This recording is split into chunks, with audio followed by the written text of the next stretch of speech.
This is a Prep Sports Live special report. I'm Chris Wood, and welcome to this Prep Sports Live special report. And I'm Jose Martinez. Today we bring you the highlights from the 2012 San Diego versus Los Angeles Challenge. That's right, it's a great showcase every year, and this year was no different, as 6 teams from San Diego and 6 teams from LA battle it out on the hardwood. That's right, it's a great opportunity for these teams to battle it out with some teams that they don't normally see throughout the season. So, without further ado, let's check out the highlights. We start off with the Centennial Apaches and the local team, the Horizon Panthers. A hot start is an understatement when talking about this game. Mervin Benjamin gets the shootout started as he drains it from beyond the arc for 3. Down at the other end though, Markel Bird says, "I can do that too." He sinks it for the Panthers. On the other side of the court, Chris Townsend also hits from 3-point land, and then later he does it again, nothing but the bottom of the net. It continues as Cody Underwood takes the pass and also sinks a big 3. But then it's Benjamin once again, wide open, swish. Later he's going to penetrate the defense and he hits the jumper off of the backboard.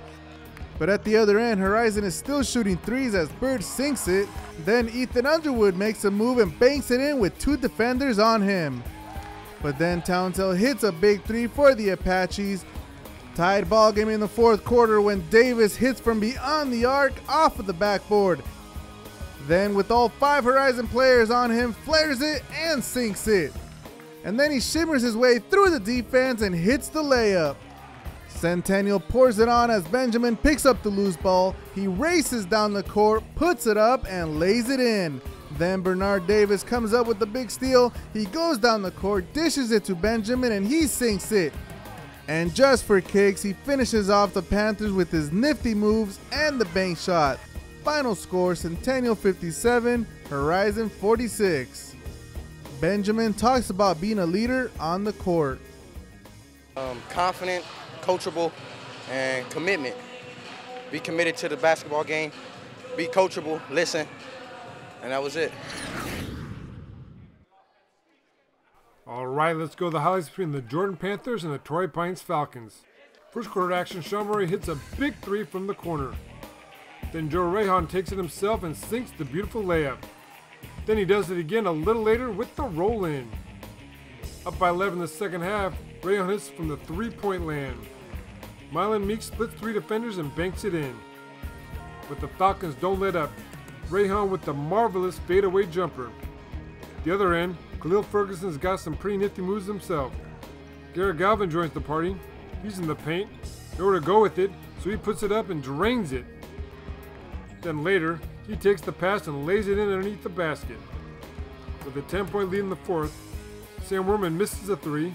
Deshaun Milmo cleans it up nicely with the layup. There's Murray from 3 and he will not miss. The Panthers make a comeback. They get the steal and Meeks will finish it off with the layup. Then they miss a big 3, but they get the rebound and hit the circus shot. Then Andre Springer penetrates and sinks the beautiful layup. Falcons just won't go away though. Murray for a 3, nothing but net. The Panthers keep it close as they just keep scoring and scoring on Torrey Pines, not once taking the foot off the pedal. They would have a chance for the tie right here, but they miss. Deontay Norris with a final shot at it, but it would not fall. Final score, Torrey Pines 50, Jordan 48. Joe Rehan talks about the SDLA challenge. San Diego versus LA, it's pretty fun to play teams from up there. We don't get to see that kind of competition often, and beating a good team like that, it was fun, and you just got to battle through the injuries. I got a week off now, so it was worth it. All right, let's go to the battle between the Serra Cavaliers and the St. Augustine Saints. The Cavaliers come in with only 1 loss in the season. In the first quarter, Drew Peterson puts the Saints on the board with his beautiful 18-footer. Down at the other end, Emmanuel Dumania feeds it to Daddy Ugbede, and he lays it in. Saints respond, Brenton Lamar with a bit of a circus shot, he lays it in. But Dumania responds to that one as he lays it in and one. And then later it's Ugbede with the layup, and again Ugbede with the shot and the foul. A little later, Dakari Tucker hits from just inside the arc. Saints get it going, Lamar to Drew Matson for the layup. And then Peterson hits a wide open 3 to keep St. Augustine close. but Dumania lays it in underneath the basket, and then Roland Wyatt also underneath the basket, same exact play as before. This was quite the shootout in the first half. Lamour with the 18-footer, then Mack with the pump fake and the basket. And then Peterson once again from beyond the arc, give that assist to Lamour. Then Mack from just inside the arc. Down at the other end, Juan Moreno misses, but he gets his own rebound and banks it in, and it's a close one at the half. Serra gets a little separation in the second half, but the Saints did not quit. Peterson finds Moreno for the layup, but Serra kept rolling with Ubere underneath the basket, and then with Tucker from the corner, Cooper DeGraw finds Brent Jones wide open for the layup.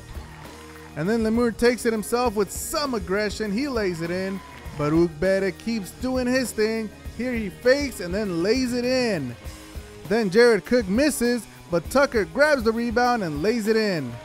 St. Augustine fought till the end, Peterson with the layup, but it just wasn't enough. Final score, Serra 60, St. Augustine 48. Ubere talks about teamwork.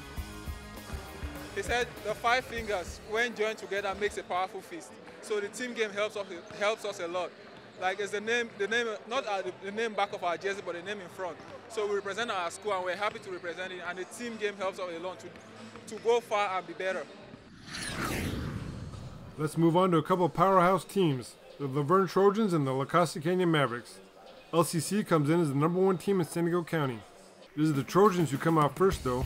Jay Miller takes the pass and banks it in. Then Eric Cooper with the pump fake, he shoots and sinks the 2-pointer. A little later it's Miller again, this time from just inside the arc. And then on a fast break, Brian Beard Jr. to Cooper to Nnamdi Akawangu, great execution. Then the big man gets in on the action. Grant Jarrett with the jumper, and the Trojans are up early. Here come the Mavericks though. Matt Strigley for a 3, count it. That's David Travers to Strigley for the layup, but Jarrett is up to his old tricks. He muscles his way to the basket and one. This will turn into a good matchup.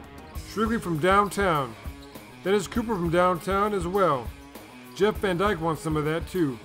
He sinks it. Down at the other end, it's Beard Jr. to Miller and one. Strigley fights his way for this fadeaway, and he also draws the foul. It's business as usual for Jarrett as he makes the hook shot. Then it's Cameron Osorno from beyond the arc. Then he does it again, this time from the opposite corner. Nothing but net. Later it's Cooper from three-point land, and Laverne has a comfortable lead in the first half. But here comes La Costa Canyon. Kyle Sackerson draws the foul and sinks it. Then Strigley finds Max Arquilla open, he hits from 3. Strigley then sinks the fadeaway jumper, while Arquilla penetrates and lays it in. It would stay close in the second half as Beard Jr. feeds it to Osorno for 2. And at the other end, Van Dyke doing his thing, while Cooper gets his as well. Jerry makes a quick appearance as he dunks it home for Laverne. Travers also comes out of nowhere with the circus shot off the backboard. But the Trojans prove to be too much for the Mavericks. Jared sinks it, then Cooper lays it in, not once, but twice. Final score, Laverne Lutheran 62, La Costa Canyon 48. Beard Jr. talks about the strategy. Just keep our head in the game. We know they're going to make a run. We're not going to blow every team out. We know they got some good players on their team that can easily win the game by themselves. So we got to keep our head in the game and try to execute.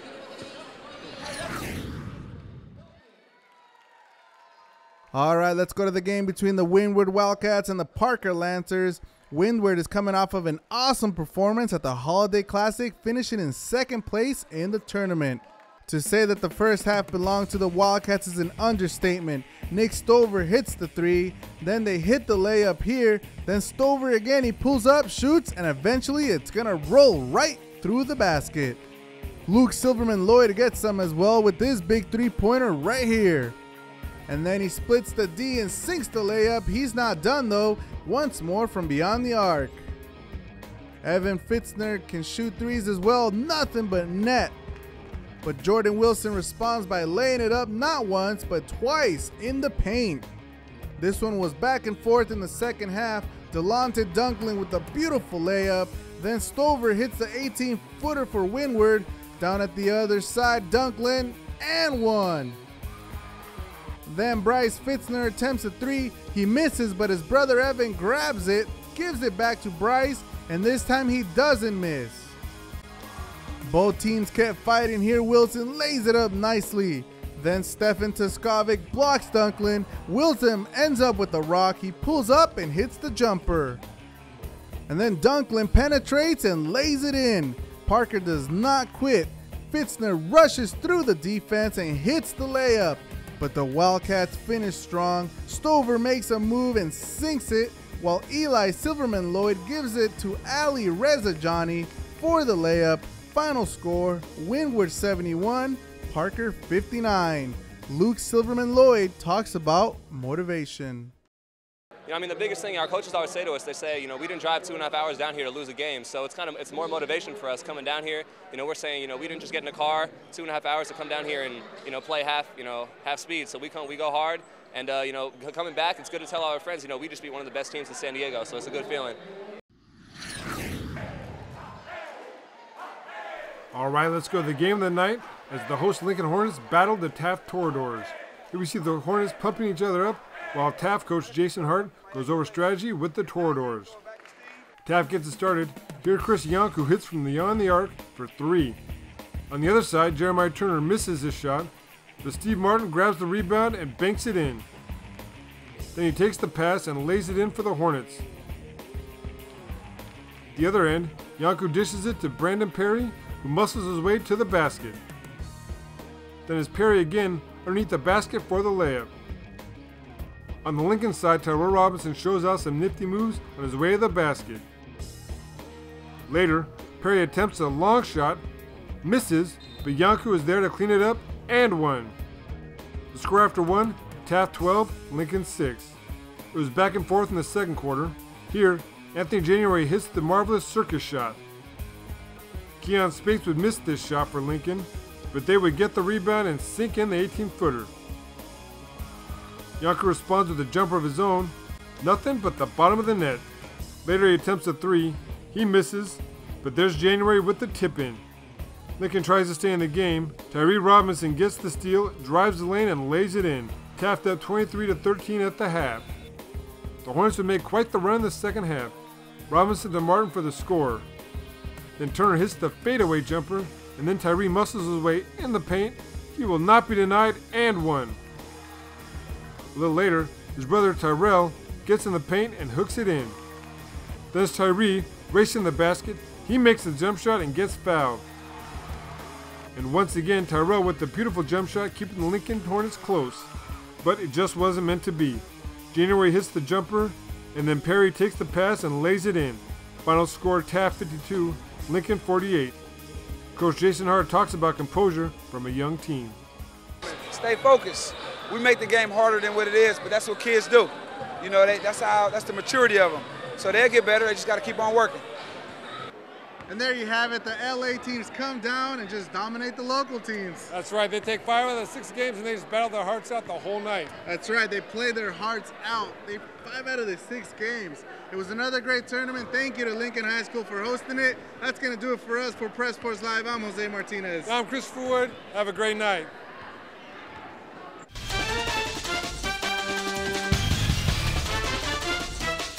This has been a Prep Sports Live special report.